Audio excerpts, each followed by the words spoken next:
ആരോഗ്യത്തോടെ ഇരിക്കാം. മികച്ച പരിചരണം ഞങ്ങളുടെ ഉറപ്പ്. Shoranur medical trust, Shoranur.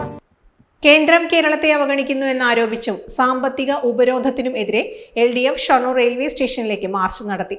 തുടർന്ന് നടന്ന യോഗം പി മാമ്മിക്കുട്ടി MLA ഉദ്ഘാടനം ചെയ്തു. അങ്ങനെ കടം വാങ്ങാനുള്ളൊരു വ്യവസ്ഥയുണ്ട്.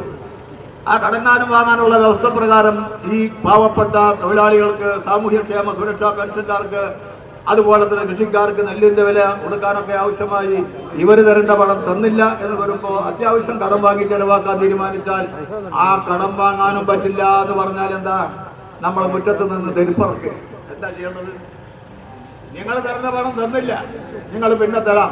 800-ലധികം കോടി രൂപ നെൽകൃഷിക്കാരന് പൈസ കൊടുത്തതിന്റെ പൈസ കിട്ടാണ്ട് ഇവരെ കയ്യിൽ ഇവരെ വിശ്വാസത്തിലെടുത്തുകൊണ്ടാണ് നമ്മൾ മറ്റു മാർഗങ്ങൾ ചെയ്തത് കൊടുത്തത്. ഇപ്പോഴത്തെ നോക്കുമ്പോ എന്താ നമ്മുടെ പിണറായിയുടെ സർക്കാർ, ഇടതുപക്ഷ സർക്കാർ നെല്ലെടുക്കുന്നില്ല, നെല്ലെടുത്തതിന് പൈസ തന്നില്ല എന്നല്ല ഒറ്റയ്ക്ക് പറയാതെ കോൺഗ്രസും പറയും, അതുപോലെ തന്നെ BJP-ക്കാരും നാട്ടുകാരും അങ്ങനെ ചിന്തിച്ചിട്ടുണ്ട്. നെൽകൃഷിക്കാരന് ആവശ്യമായ രീതിയിൽ നമ്മൾ കൊടുക്കാനുള്ള പണം നമ്മൾ കൊടുത്തു. കേന്ദ്രം നമുക്ക് തരുമെന്ന് പ്രതീക്ഷിച്ചാണ് കൊടുത്തത്. ഇപ്പൊ അത് തരുന്നില്ല. ടൗണിൽ നിന്നും ആരംഭിച്ച പ്രകടനം ഷൊർണൂർ റെയിൽവേ സ്റ്റേഷൻ പരിസരത്ത് അവസാനിച്ചു.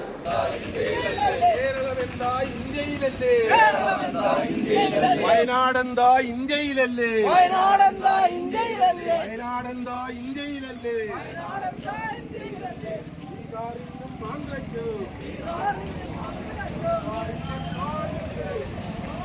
CPM ജില്ലാ കമ്മിറ്റി അംഗം MR മുരളി, ഏരിയ സെക്രട്ടറിമാരായ S Krishnadas, K Nandakumar, CPI local secretary KC Soman, NCP Shoranur block president CP Jayaprakash, Janata Dal S ജില്ലാ secretary M Lenin, Congress S ജില്ലാ സെക്രട്ടറി മുഹമ്മദ് റഫീഖ്, K ഉണ്ണിനന്ദനൻ എന്നിവർ സംസാരിച്ചു.